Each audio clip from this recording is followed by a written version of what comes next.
So Matt, I'm going to hijack the floor now. I'm going to ask you a question. Blockchain, to me, it looks like a way that one of the biggest issues that I think we have at the moment is that we genuinely don't have enough collaboration across the sector, across our economy.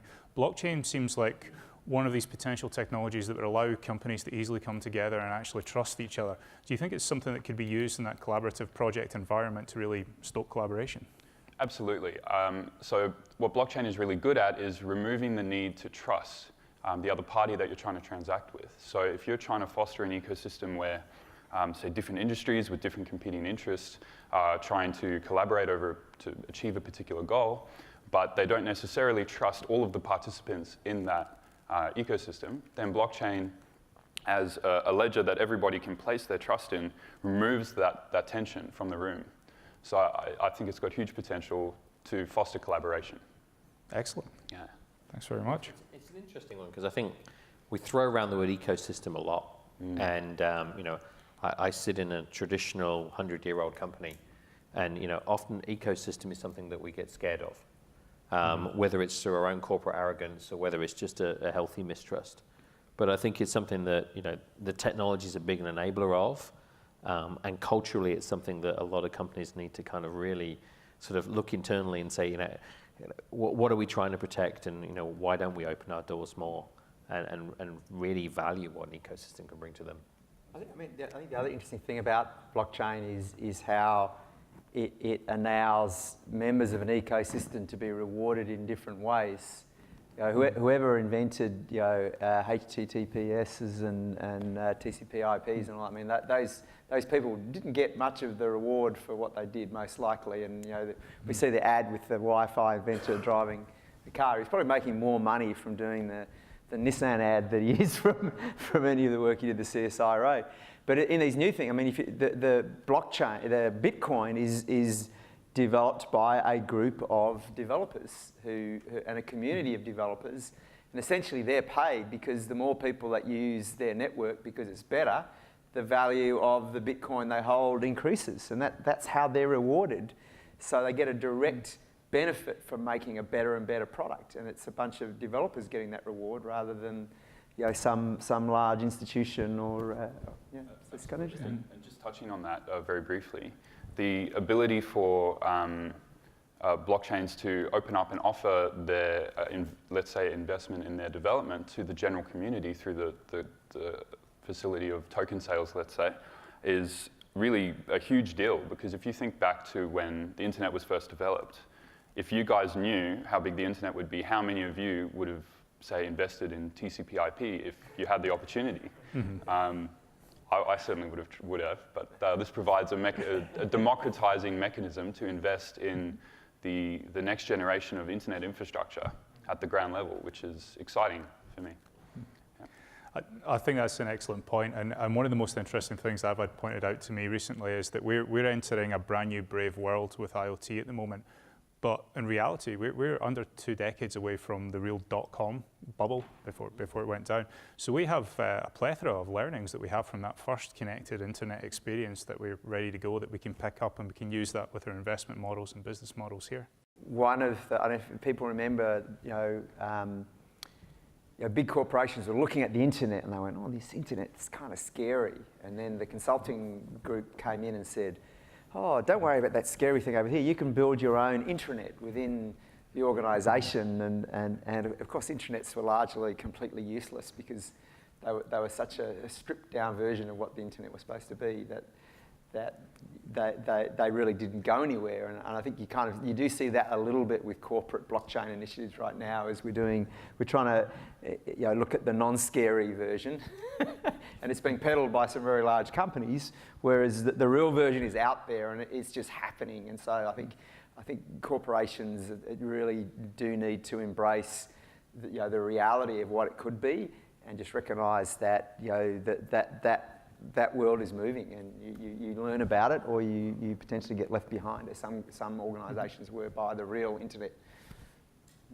And is this one of these occasions where perhaps we need to get a lot better at sharing between industries. If we can see uptake of, well, initially your example with the web, but with blockchain right now, if we see it working very well in one industry, should we then find a way to be able to swap between industries and not get the typical oil and gas and mining, it's got to be built by a driller or it's got to be built by a mining engineer, and get better at pulling in from the ecosystem?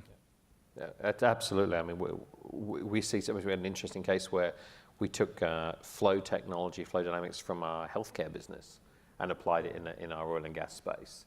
And a lot of times I look at a lot of the IoT solutions we do, and when you pair back the solutions, it often comes down to the fundamental asset that you're looking at. You know, oftentimes for us that ends up being a motor or a turbine, which could be in, you know, a mine, it could be in a lift, it could be, you know, on a frigate. So fundamentally the technology, the underlying asset itself spans multiple industries, you know, in terms of what we see. Yeah, it's interesting. I mean, if you look at, you know, we're at an IoT conference. You know, hands up who thinks there's going to be an IoT conference in 5 years? Probably not. You know, there used to be internet conferences. Okay, there aren't any internet conferences anymore. There's plenty of blockchain conferences, and I'm in the process of raising a blockchain fund. But you know, in 5 years there won't be any blockchain funds, and so I think, yeah, after a while they just get accepted into it. And it's the industry knowledge, the domain knowledge, combined with these new protocols and ideas that's really important. And if we try to do one, you know, if we try and do the tech without the domain knowledge, then we don't really get a solution. But one element of that is, I think, the speed of the adoption as well. You know, I think we've lived through 20 years or so of the consumer internet, and so we've got the hindsight in that, and then we expect the industrial space to jump there in, you know, breakneck speed. But the rate limiting piece obviously isn't the technology, it's the adoption, it's the cultural awareness, it's all of the human factors. So I think we also need to balance out, you know, realistic expectations on how long these things are going to take to really see mainstream adoption. I think that's a really interesting point, because to me it's easy to get fixated on the big success stories, and they're generally the big success stories because they revolutionise an industry and they make loads and loads and loads of money. You know, just in my personal experience, it's the incremental stories that make up the vast bulk of the success stories. You know, somebody will do a little bit more on top of, you know, so there might be you know, an existing monitoring story around a particular asset, and then somebody will put remote monitoring on it. But it's those ones sort of seem to be far more tractable than the great big revolutionary swings. Yeah, sorry, Jonathan. Same thing. I was very pleasing, Mark, to hear you say we're going for the 1%, because certainly some of the folks we interact with the mining industry, they've indicated companies have come and said, look, this will solve all your problems, just tell us what they are and it'll solve them. You just have to change your entire business model, and we can help you do that. And so they just look at them and say, look, can you shut the door from the other side, please? Great. So, you know, but it's just true. I mean, we often talk about these overnight successes. They just took 10 years to get there. We often just look at the glowing ones, but most things are sort of push upon push and faithfully tracking one direction. When we get some fantastic technologies like blockchain and other IoT that are catalysts that help us, give us more motivation and some new ways of doing things, they normally just minimise transaction costs, or they facilitate things. But also going back to, I guess ultimately, sharing data and interoperability, it's fundamental, and it does actually ultimately come down to the human factors and culture. It's always better when you're all speaking the same communication protocol, the same language. You're able to do that. And if you go through 500,000 years of history, you'll see every time we had big bangs in music and massive advances in medicine, it was always because somebody said, let's just write that down in an orderly way, and so we can build upon that in some structured way. And so it's, again, we look, the last 10 years, 20 years of the internet, what have we learned? That process of trust is ultimately, I don't really know, I'm not sure if I can trust you, you're not sure you can trust me. Well, at some level, you have to trust somebody. But that's when progress is made. I think that's when you begin you get the pleasure and the excitement and the value of collaboration, when people do actually. One piece of good news, just riffing on that, is Australia is the Secretariat for the Technical Committee on the International Standards Organisation standard for blockchain. And so I think Australia got the job because the Russians, the Americans didn't want each other to have it, despite their very friendly relationships lately. And so it's really good news. I was on an Australian delegation to China recently. China aren't a direct member of this committee, but they're very interested in working with Australia on this. And the Chinese are going all out on blockchain.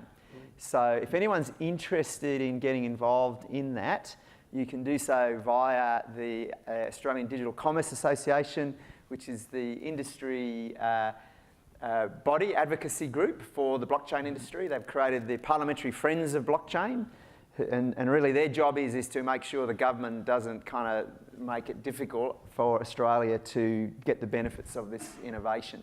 And we're creating a IoT/energy blockchain working group in order to find out from all of you who want to innovate what things you would like from the government and what things you would like them not to do. Just touching on that speed of adoption point that Mark made a little earlier, I think a lot of people often are thinking to themselves when they hear about blockchain, okay, but why isn't it on my phone yet? Why aren't I using it yet? Where are these killer apps?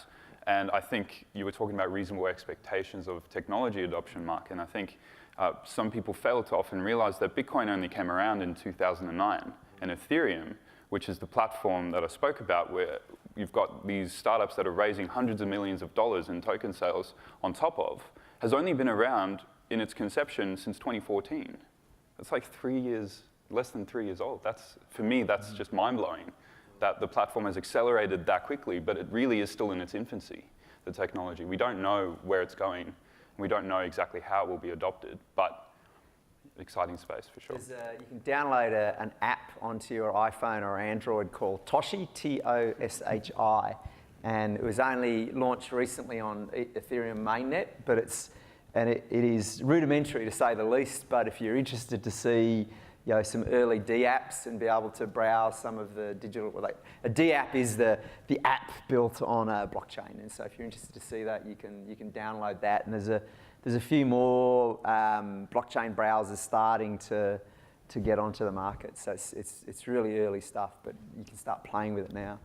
Who was it this morning? I think when they're talking about the future of automation, robotics, and so on, when they're actually working, the user interface will be invisible. So people say, "Where are these killer apps?" I said, "You've been using them for quite some time now. They're just under the hood, letting you do what you wanted to do without having to worry about it." So a lot of it's kind of, as you say, it just seemed to happen. But it's actually been people chipping away since 2009, doing things, and suddenly that was a better way of doing it. And the speed of adoption lets you just plug it in and do things. It's got to be. I think that's the same with I was talking about air conditioners, and people don't want to mess around with home automation. They just want it to work. They want it to be all that stuff to be completely invisible, and not to have to wait for a technician to turn up to install it.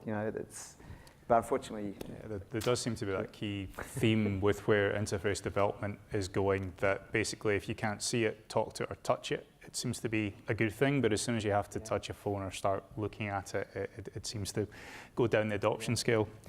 So we just change speed a little bit here. We've got a couple of Slido questions relating to safety systems. One of them is specifically, I think for you, Jonathon, is there an IoT solution that can specifically deal with black lung? And there's a similar one coming through about, are there any smart applications for health and safety in general within the energy industry? Yeah, first one first.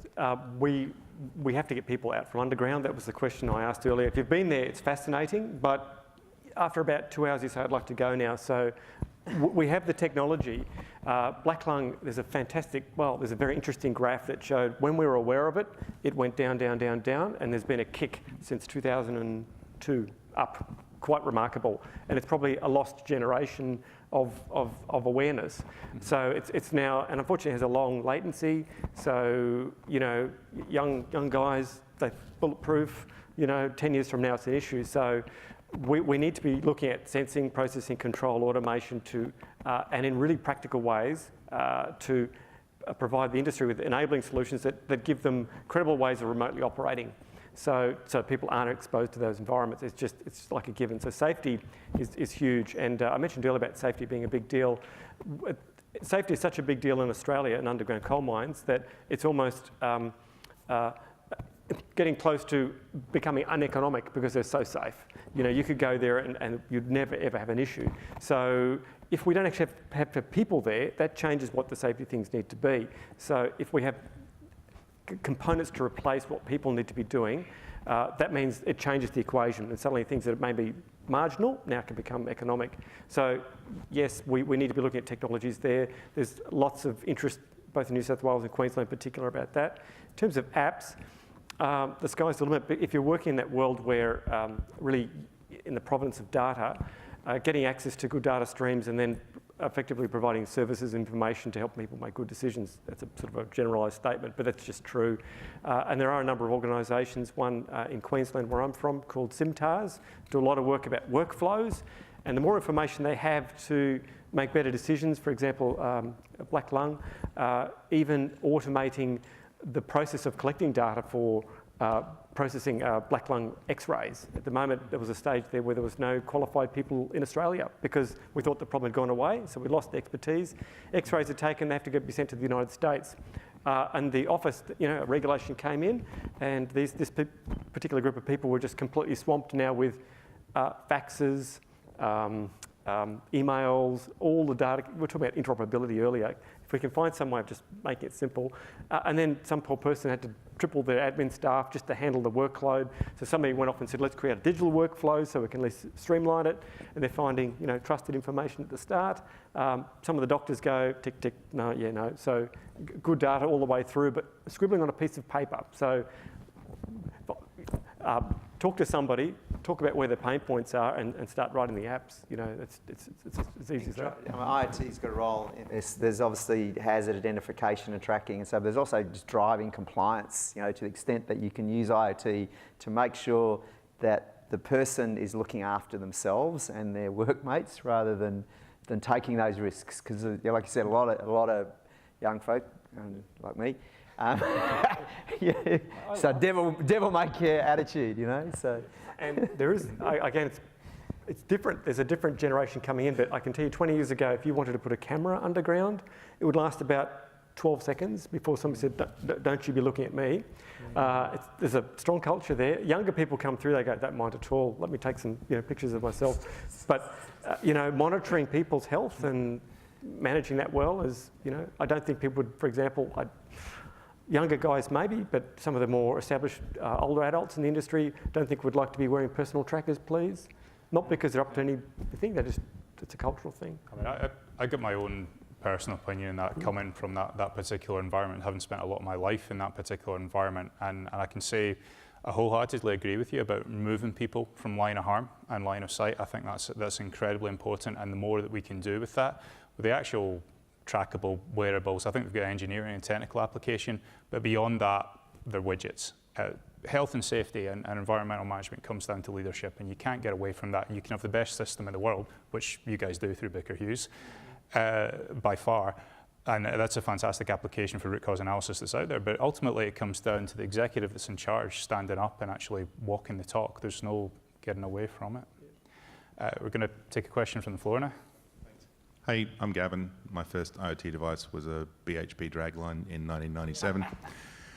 So I've been around a while, and having been around a while and been through Internet 1, Internet 2, and now talking about blockchain, then I have, and I was also involved with ICANN for a while as a government rep many, many years ago. My question is around blockchain and sovereign risk, and that is, you've got this layer of technology, and then you've got coin, and then you said before, and you've got these guys building companies and making tens of millions of dollars. At some point, some percentage of those guys are going to go super bad, and it's going to get stomped on super hard. In some jurisdictions more than others.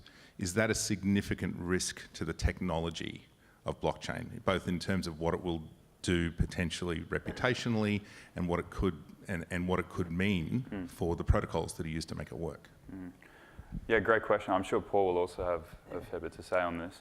I think that there is definitely the risk that we're in some kind of bubble, because we don't know. There is obviously the hype cycle with any new technology. Not sure exactly where we're sitting at the moment with blockchain in particular, but not all of those companies will survive for sure. But the great thing about these distributed networks, I'm talking about the really pure blockchains like Bitcoin in particular, but also Ethereum in a sense, public Ethereum, is that they don't, as long as there are people running the network in a distributed sense, they'll always be there. So even if some of these technological applications, but in a commercial sense, for businesses go under or collapse, there will still be value there for peer-to-peer exchange of value or money in the case of Bitcoin. So I do think the technology will be around to varying extents over different periods of time, but there is definitely potential there that I think can't be ignored. But exactly when a bubble might happen, I have no idea. Yeah. I mean, the interesting thing about this whole technology space is essentially it's all about the assumption that there are bad actors in any system, and how do you incent people to do the right thing in the system, and how do you make it very difficult for bad actors to attack the system? And so if you look at Bitcoin, it's been around for a while now, and there's a lot of value locked up in that system, but no one's actually been able to hack the Bitcoin protocol. People have hit the exchanges, which are essentially, which are old technology. The exchanges are an on-ramp, off-ramp, but they are central servers with passwords and all that sort of stuff. And so that's what gets hacked. But the actual, the blockchain itself typically don't get hacked. Now there is one massive exception, which would be the DAO in Ethereum, where one character started draining all the money into his account, and he argued that that was a feature rather than a bug. but that little community was able to come together, do a hard fork, and you've actually got two now. But so it's about economics, game theory, and then the use of cryptography to actually make sure that the chance of bad actors is minimised. Now, notwithstanding that, there's a lot of bad actors. We saw what happened in China, and that's absolutely what needed to happen in China. So if you don't know, the Chinese government shut down the exchanges and they banned ICOs. What was happening in China is a cottage industry of brokers had set up, and those brokers were essentially taking all the hard work out of investing in these cryptocurrencies. And so they were taking grandma's, 100 yuan and investing it in these ICOs. And so they got shut down and it had to get done. Has anyone ever tried? Who's invested in an ICO? Anyone? Okay, yeah, it's kind of hard, at the moment. But these entrepreneurs in China had made it very easy and that's who got cracked down. And now the Chinese government's coming back now. It looks like they're going to license a couple of exchanges, and I think you'll probably see, at some point, them starting to license, ICOs or coming up with a regulatory regime, as will happen in the US. So the SEC's made they haven't so much as made determinations as fired a few warning shots to say, we're watching you, we expect that anything that looks like a security will be regulated by security, and that's as a security, and that's kind of what ASIC did too. I guess we've got to peg it back to current normality in some ways as well. There's a lot of noise, but in the end, we've solved here's some problems in the internet. Nobody knows you're a dog on the internet, okay? That's the problem with the internet, and that's caused a lot of bad behaviour on the internet. Nobody knows that you've sold the same digital asset 10 times. Again, piracy, all these sorts of things. So what blockchain does is fixes some of these essential problems with the internet. They make the internet what it was supposed to be. So it's unstoppable. Despite all the noise with Bitcoins going up and down, the actual technology is unstoppable because it solves the problems we have with the internet. And we've seen what the internet's done for us.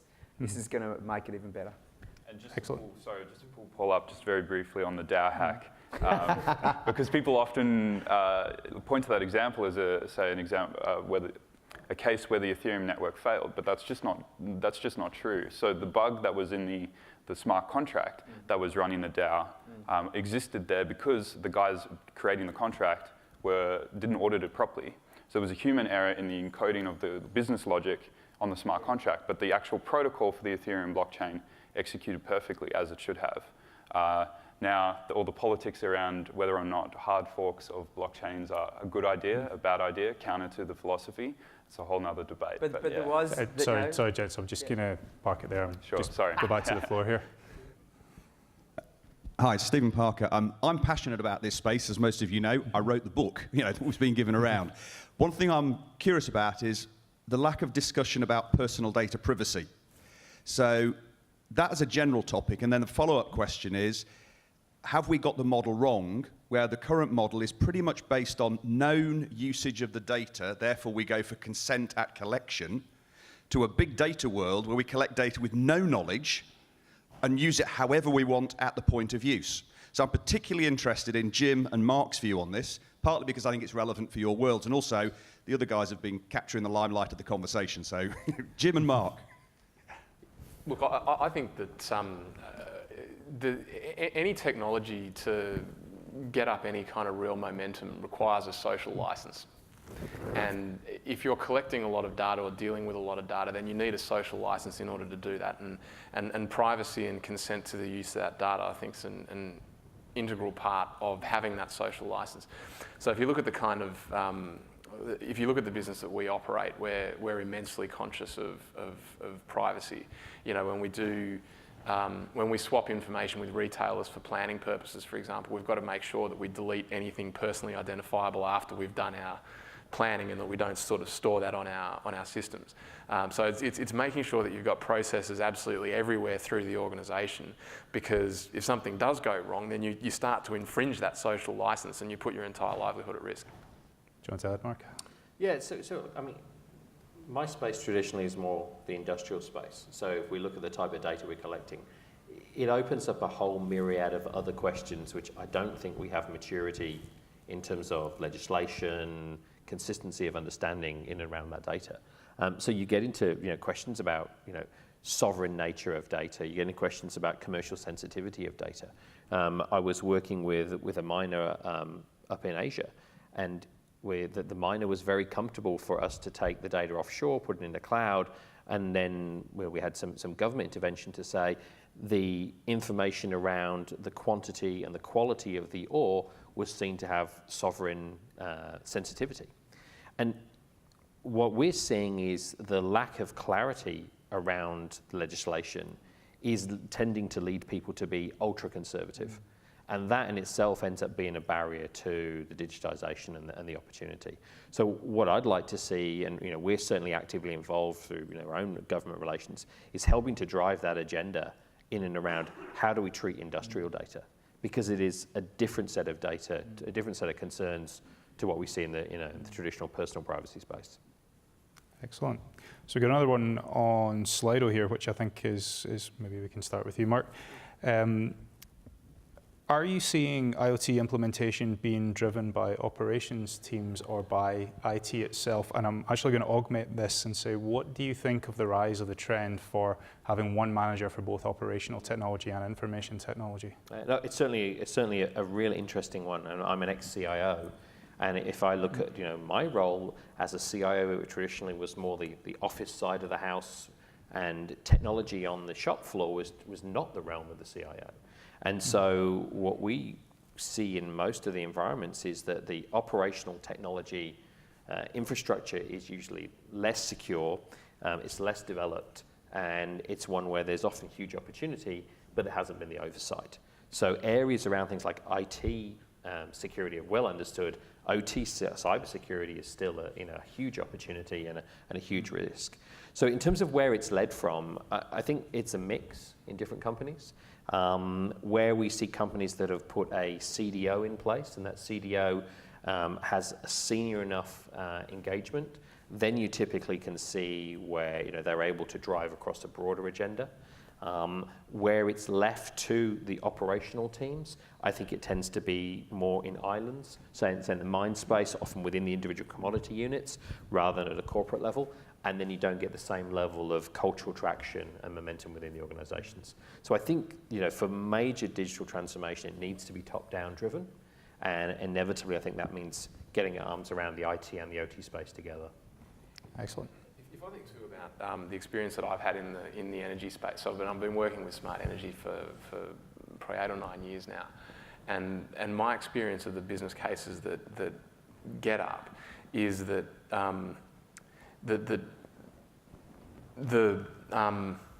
it's not so much sort of driven by one particular part of the organisation as where there's a need with something that obviously pays, then that just translates into a business, right? And so if I look at metering, for example, the main thing that's driving our business is that there's a mandate, right? So, you know, that there's a very really obvious thing. Someone has to go and invest, and because it's new, generally, if someone doesn't feel like they have to invest because they're either going to miss out or because they're going to get whacked, then new investments, particularly in big companies, don't tend to get up.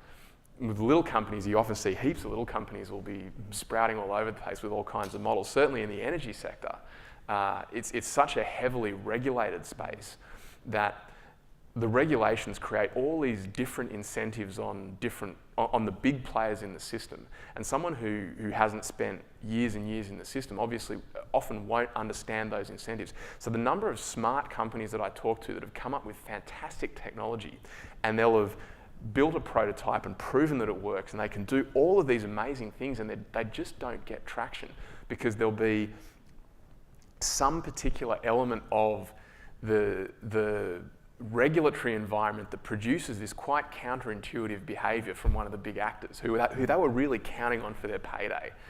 So I think understanding the entire business environment, so being able to, I mean, I remember one time when I was at GE, we went to a distribution network and we cooked up a business model with them for a plan to do power factor optimization on their network, and it had hundreds of millions of dollars NPV, 17% IRR, and at the end of the day, they weren't looking for that because it was going to save them money on building network, and they wanted to spend money.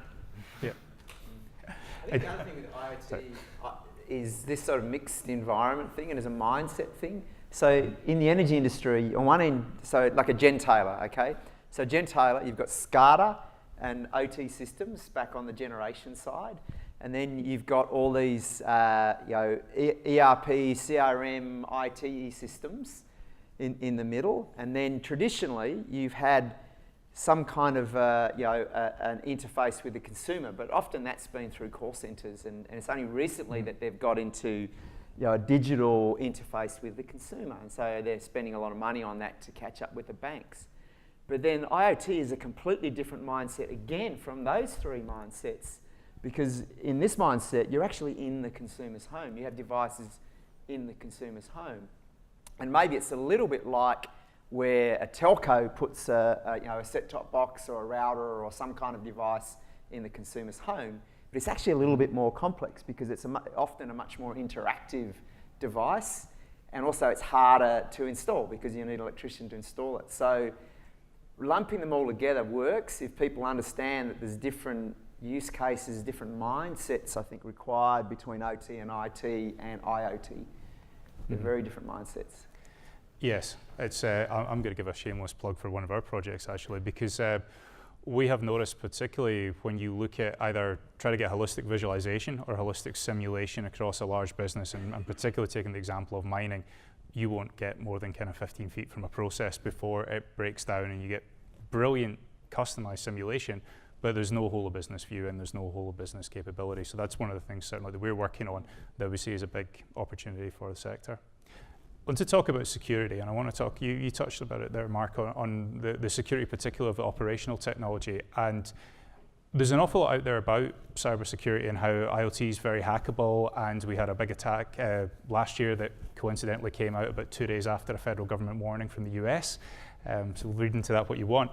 But coming from the backdrop that the large companies like GE and AGL will already be experiencing 10,000 attempted hacks a day, 20,000 attempted hacks today.